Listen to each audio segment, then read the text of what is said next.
Okay, well, we're back in our study of the apostles, and we have one slide left of Philip. If you remember last week, we ended up speaking of Philip on his last evening with Jesus.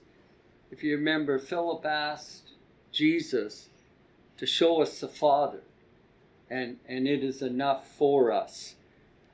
Wilbert asked the question whether all the apostles were thinking that. It's hard to say. We're not told. I wonder if sometimes, when you ask a question, you kind of, to make yourself feel better, you involve everyone.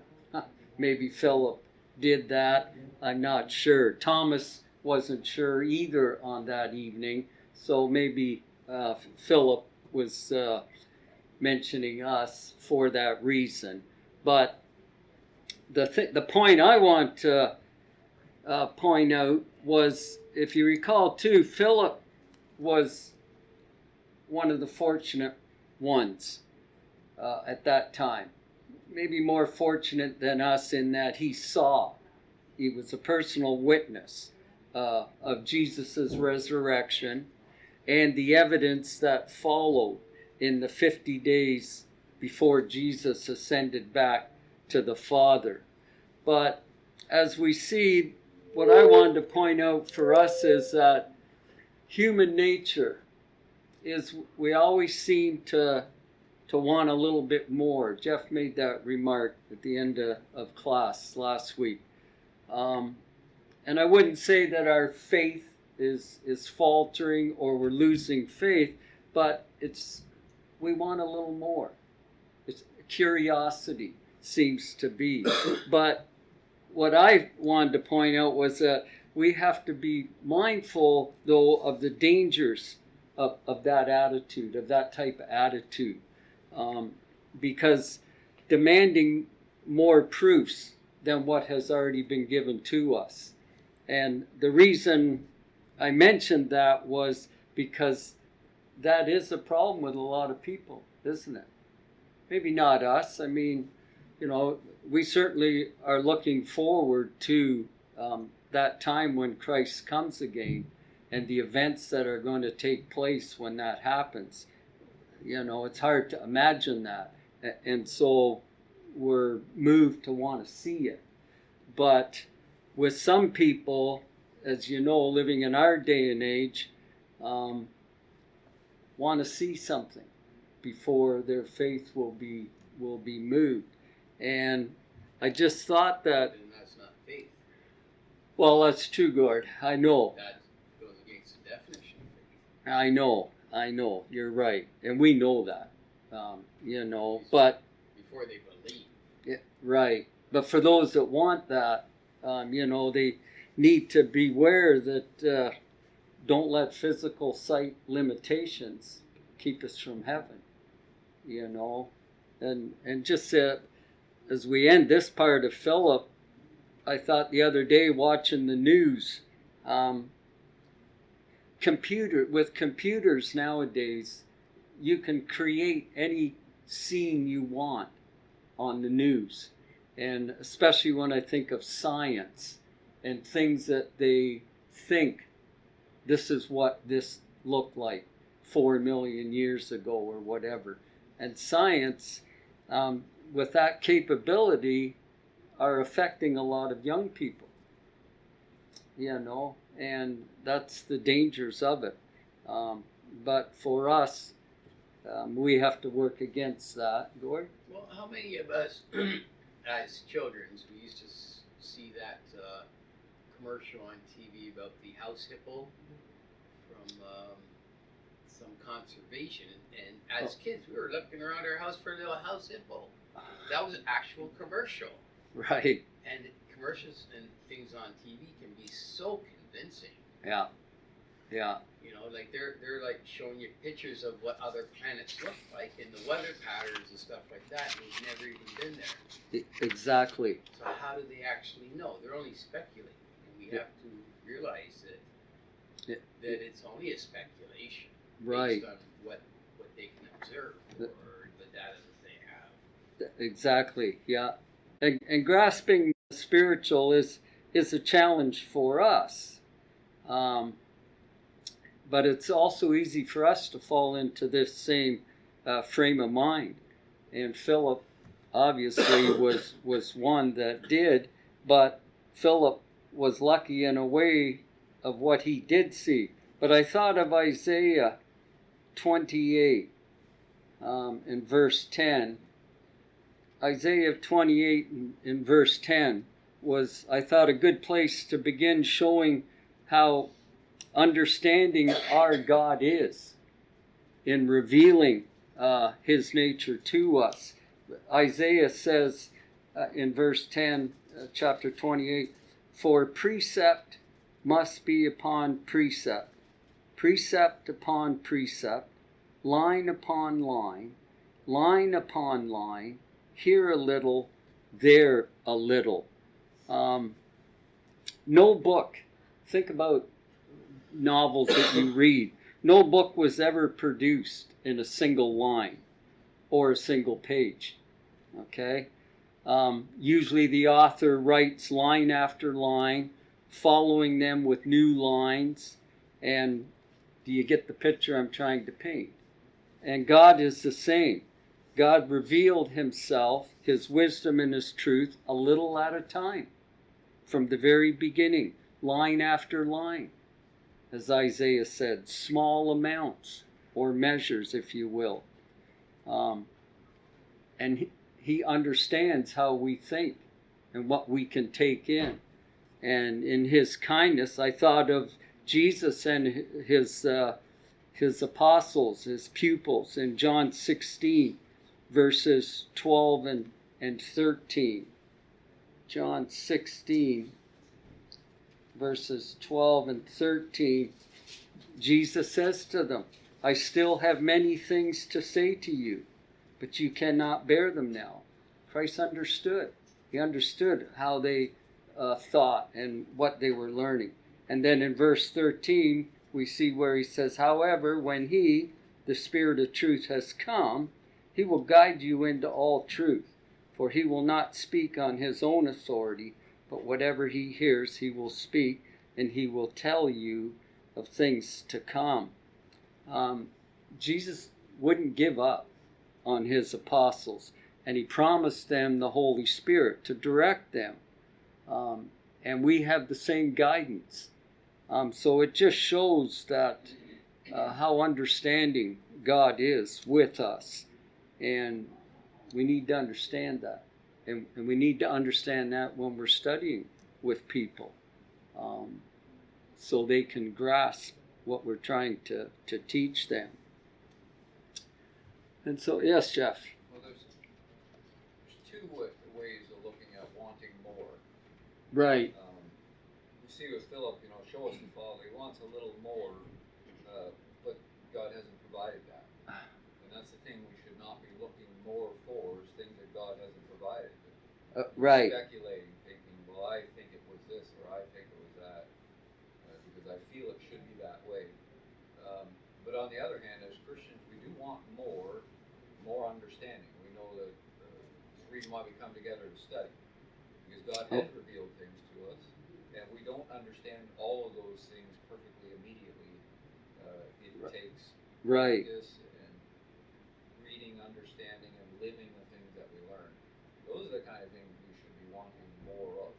Right. Working together to grow in understanding of what God has given us. Right. Not what he hasn't given us. Right. We can only work with what we have been given. But, having said that, think of Moses and what Moses viewed with God. And yet in Exodus 33, Moses says, please show me your glory. He wanted a little bit more. And I thought about, we can understand these questions because we're human also. We can put ourselves in Philip's shoes and in Moses' shoes. But I thought of Peter, James, and John, if they had have asked that question. Okay? Now that to me would have been inexcusable, because Peter and James and John were at the transfiguration of Jesus. So they witnessed something that Philip didn't witness that. And so it just kind of shows us maybe where we can understand Philip's curiosity, but then with Peter, James, and John, there was no need for them to ask that question. And it's a warning to us too, and even like Jeff says, we have the whole, from beginning to end, laid out, line by line, precept by precept. And Gordon? Oh, Yeah. And then Kala? Philip, would have heard about the transfiguration. Right. I'm sure that when they came down after seeing the transfiguration, they didn't keep silent about it. No, that's So, true. By their testimony, should have strengthened them even more. Well, Because if you come to me and say, hey, you know what, I've just seen this magnificent thing, you'd want to see it. I'd want to see it, but I wouldn't doubt it. No, okay, you're right. Okay, It yeah. would strengthen my beliefs. Right. That's true. Well, I mean, this is only like my thoughts. That's true. But sometimes somebody like me, I'd want to see it. I'd believe you saw it, but Kala? In Job chapter 13 and verse 3, it says, surely I would speak to the Almighty and desire to reason with him. So that is like doubting in a way, like you want to reason with God, like that's not really putting your whole entire trust, even though he did. There was no one like Job, and no one that ever would have been like Job, but he wanted to reason with God. Right. In this verse 3 here. It's Okay. like questioning him, what's going on, like so it's not Right. the right thing to do. Okay. You're saying that would be wrong? No, that was nothing. But to question God. And what chapter were you in? Job 13 and verse 3. Surely I would speak to the Almighty, and I desire to reason with God. Okay. Job 13. Job chapter 13. Chapter 13. Verse And what verse? verse 3? Oh, okay. But I would speak to the Almighty and desire to reason with God. Okay. But remember, the Lord, we're to take everything to the Father in prayer. We can, things that we're not sure of, we can pray about that for direction, for understanding. Is that what you're saying? Yeah, I think I was looking for, somewhere I know that there was a chapter, don't question God. Like there was somewhere about questioning God. I don't know where that is. So Okay. where was that? Like questioning God's... Questioning God, yeah. Oh, well, no. Yeah, no. Questioning His wisdom and reasoning is what you're getting? Yeah, no. Oh, that's the right time. Right, no. We shouldn't be doing that. I'm not sure what verse you're thinking of, but... well, then we'll move on. And how come that all came up at once? Huh. Must not have added the animations. Well, that's weird. Huh, I did, but oh well. Well, then you're going to get it all at once. So we're going to look at the apostle named Bartholomew. And Bartholomew is listed as an appointed apostle of Christ in the lists given to us in the Synoptic Gospels. In Matthew 10, I won't read them all.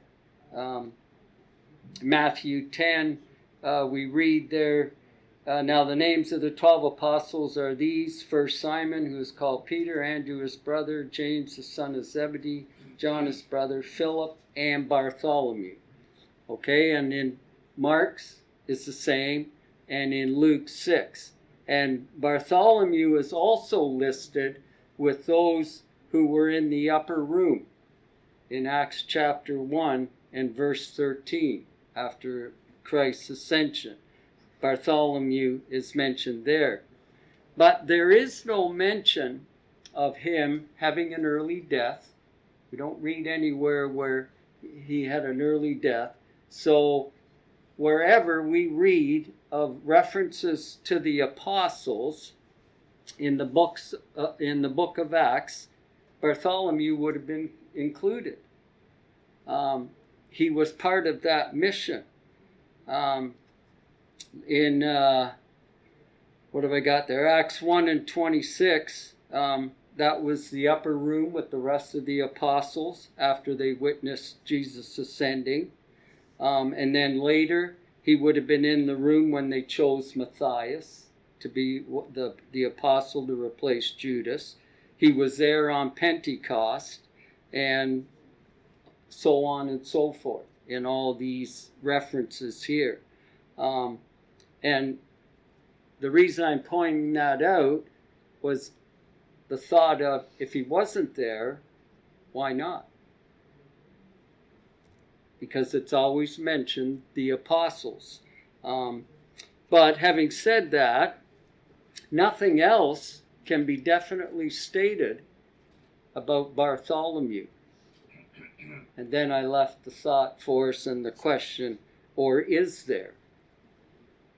And the reason I brought it up that way is because some have stated that since Bartholomew is mentioned in all three of the gospel listings right after Philip. Okay? It's always Philip and Bartholomew.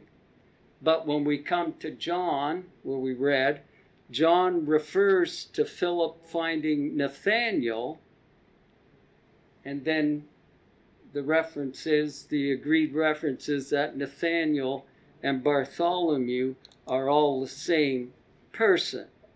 And this is the conclusion of all the references that I checked. The consensus is that when Bartholomew is mentioned, it is in fact Nathanael. So as we think about that, first off, not knowing for sure, to me, matters little. Because our goal is to glean something productive from the character of those who walked with Jesus. Okay? So that's just a kind of a thought to get us going, and then, as we go along from there, we can look at that. But as for Nathanael now, he is mentioned in John chapter 1 and verses 44 to 51. And that passage, we've already read that. Maybe we'll do it again quickly. Take 3 verses each. And Naomi, I'll start with you, please. John 1 and verse 44. Now Philip was from Bethsaida, the city of Andrew and Peter. Philip found Nathanael and said to him, "We have found him who Moses in the law and also the prophets wrote, Jesus of Nazareth, the son of Joseph." Nathanael said to him, "Can anything good come out of Nazareth?" Philip said to him, "Come and see." Allah. Jesus saw Nathanael coming to him and said of him, "Behold, an Israelite, indeed, in whom is no guile." Nathanael said unto him, "Whence knowest thou me?" Jesus answered and said unto him, "Before that Philip called thee, when thou wast under the fig tree, I saw thee." Nathanael answered and said unto him, "Rabbi, thou art the Son of God, thou art the King of Israel." Jesus answered and said to him, Because I said to you, I saw you under the fig tree, do you believe? You will see greater things than these. And he said to him, Most assuredly I say to you, hereafter you shall see heaven open and the angels of God ascending and descending upon the Son of Man. Okay, the reason I had us read that to look at was that, first of all, Nathanael acknowledged, okay, who Jesus is. Okay? And then we see that Jesus tells him that he was going to witness some miraculous things. Okay? But Jesus said, you will. He didn't say you might. He said you will. So, having thought of that, then in John chapter 21 and verse 2, John chapter 21, Sandra, I'll give that to you, please, and verse 2. Oh, I put down the wrong verse. Daniel's there. Yeah. Oh, verse 2. Sorry, I was looking at verse 3. It's highlighted. Okay, verse 2. Simon Peter, Thomas called between Nathanael of Cana in Galilee, the sons of Zebedee, and 2 others of his disciples were together. Okay, thank you, Sandra. So, the reason I pointed this out was thinking of, is Nathanael Bartholomew or not? But it seems odd to think that Nathanael has dropped out of the picture after day 1 when he met Jesus, and he hadn't walked with Jesus since meeting him 3 years ago, and then all of a sudden he shows up at Jesus' resurrection.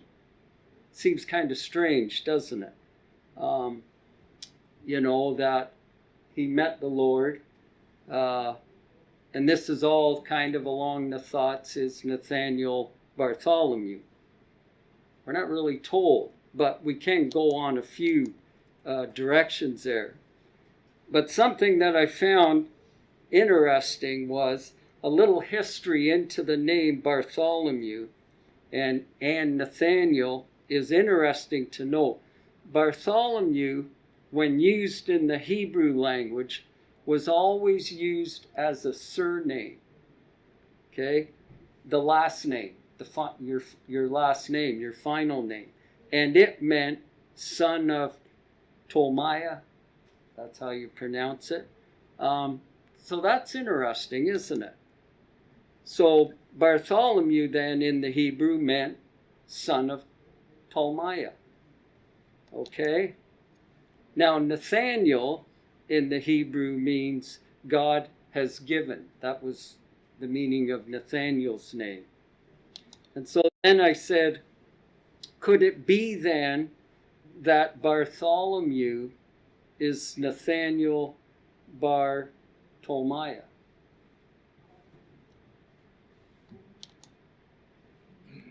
So we're told nothing, as I said earlier, of the character of the apostle named Bartholomew. Okay, but we are told, and I use the word disciple so as not to offend maybe those that are staunch in saying, no, Bartholomew is Nathanael. Well, we don't know exactly, right?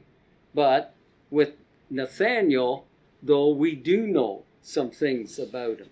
So even if we just class him as a disciple, we can learn something from him, was my thought.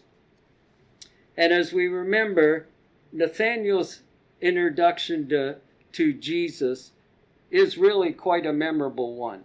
We just read it back in John 1. He first answers Philip. Okay, he says, Philip tells him, and Nathanael right away answers, can any good thing come out of Nazareth? Okay, that's kind of an interesting thought, isn't it? Nathanael may have known that the Messiah was to come from Bethlehem, okay, because Micah 5:2 reads that. So then, thinking of how Nathanael answered Philip, he could have maybe responded with, Philip, the Messiah is connected to Jerusalem. And do you see the point I'm getting here? What do you think when Nathanael answered, can any good thing come out of Nazareth? What comes to your mind?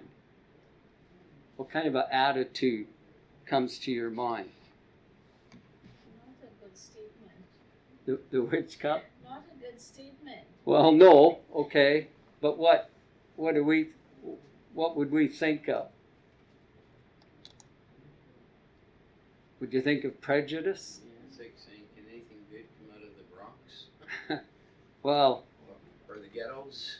well, exactly, Gord. Where we, Jeff? Well, the way he said it wasn't, I think nothing good comes out of Nazareth. He said it as if that's a known thing. So, Okay. I hate to say it, but Nazareth may have earned their reputation. Okay, They may have done something in that particular area, or people there had done something, and just did Right. not have themselves a very good reputation. okay, you're right, yeah. But as Christians, we got to be careful how, Certainly. because that was kind of degrading. Oh, Jared? Go ahead. Kind of degrading to Jesus. You know, we're introduced to Jesus, and then we say, well, can anything good come out of Nazareth? We've already judged him accordingly, Jared? I think it does have to go with your point on Bethlehem, though, where Bethlehem was where they were expecting the Messiah to come from Micah. And so when Philip comes along and said, we found the Messiah, and like I said, he's Jesus of Nazareth, I think that probably shocked Nathanael a little bit. This goes a little bit with what Jeff was saying, the reputation of Nazareth, but then also, Nathanael probably knew the scriptures. And so that may have surprised him, because when Matthew comes along and says, well, he will be a Nazarene, we don't really go and find Right. a direct passage in the Old Testament that said that. Matthew was drawing from the Holy Spirit and was drawing from few passages. And so, just like the other disciples had hurdles that they had to get over, Right. Daniel probably had a hurdle here because of the reputation of Nazareth and his expectations. Okay, yeah. I like that word hurdles because it's the same for us. But looking into it a little bit, Nathanael's town of Cana was not a popular town neither. And it wasn't a beautiful town. And Nazareth was considered to be even less respected than where Nathanael was from. And it's said to have been a rough town with a culture that was largely unrefined and uneducated.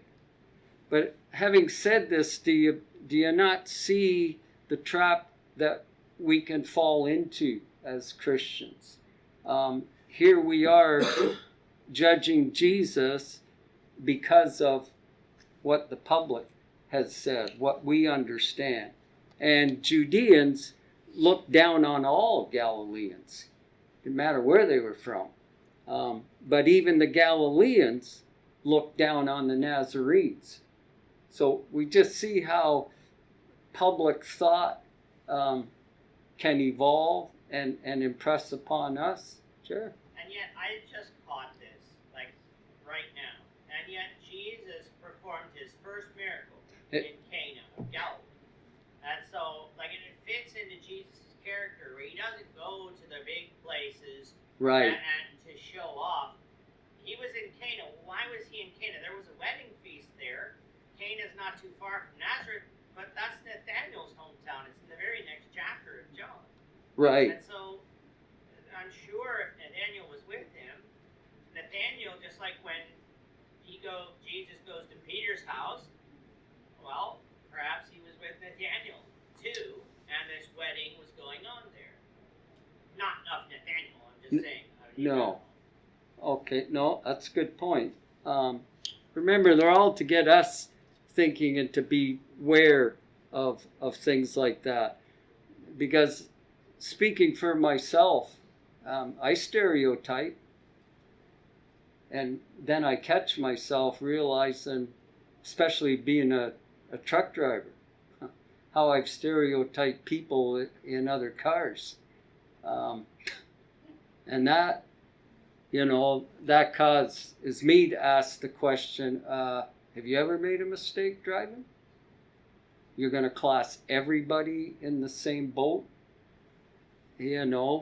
But Nathaniel wasn't the only one. If we're going to call his remark prejudice towards Jesus because of Jesus's heritage, take a look at John 7 and verse 52.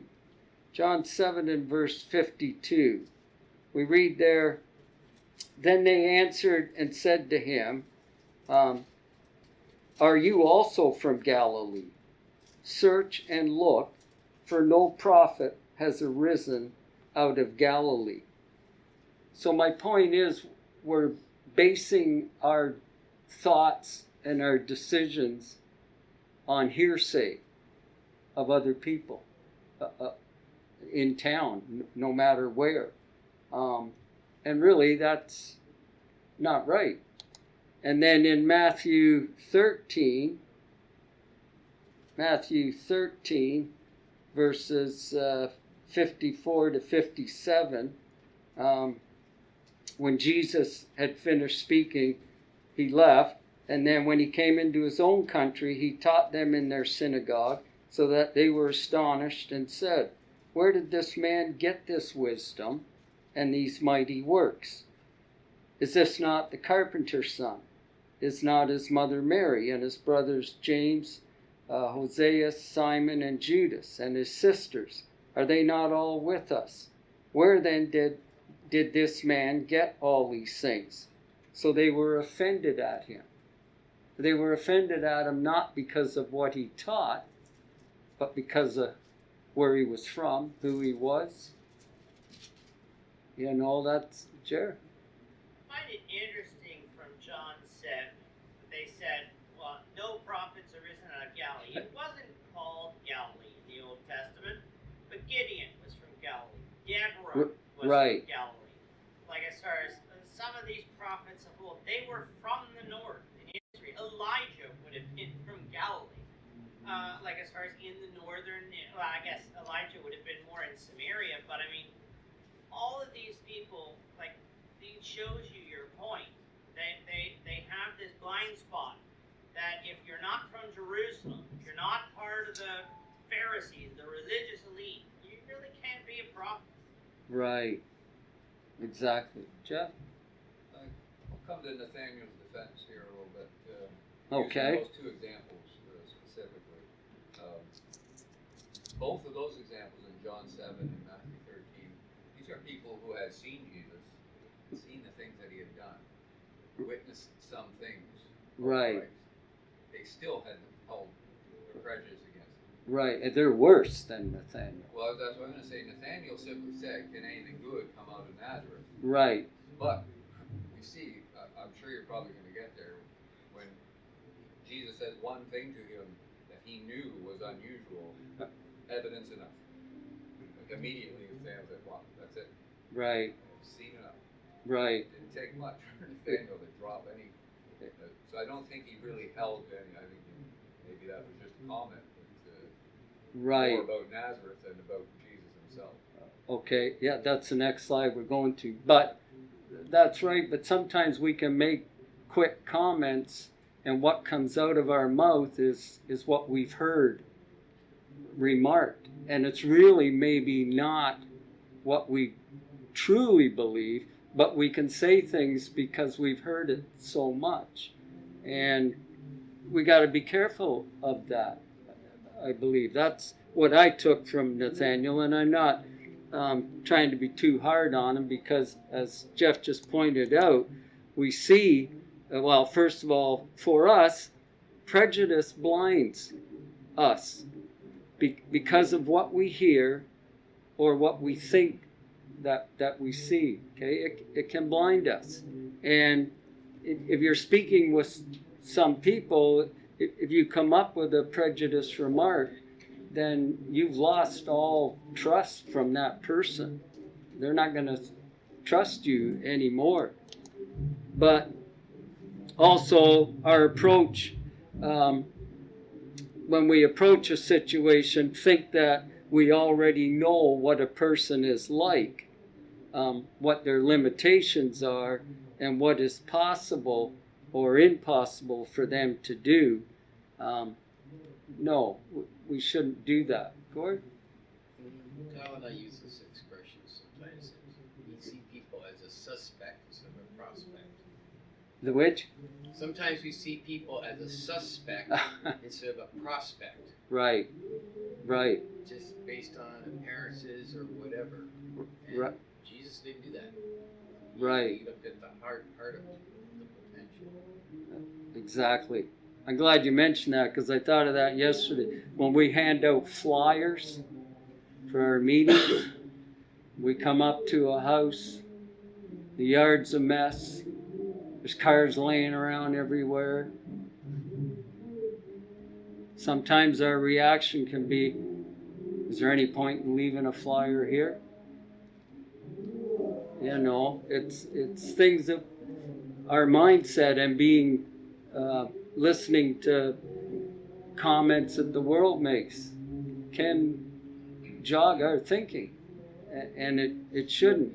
I thought of I'll leave that thought, 1 Corinthians 1, we'll get to that in a second. But prejudiceness could have prevented Nathanael from not knowing the Lord. But instead, we see that Philip invited him to come and see Jesus, and he went. And it's good for us to remember passages. I thought of 1 Corinthians 1 in verse 26 and 27. Remember, Paul is trying to draw the attention of the Corinthians back in verse 25. And the Gentiles looked at the death of Jesus as a means of salvation, as complete foolishness. That's how the Gentiles looked at it. And the Jews looked at it as proof that Jesus wasn't the Messiah, because he was crucified. And Paul then says, we class that, God's wisdom, as foolishness and weakness. And even if there was such a thing as God's weakness and foolishness, which there isn't, but that's the analogy, it would still be far superior than our wisdom and our thinking. And God chose that plan, and man classed it the way he wanted to, that it was foolishness. And yet for us, we see that, no, that was God's wisdom. So maybe the bell's gone and next door has started up. We'll leave it and begin next week. I'm not ashamed to hold my voice.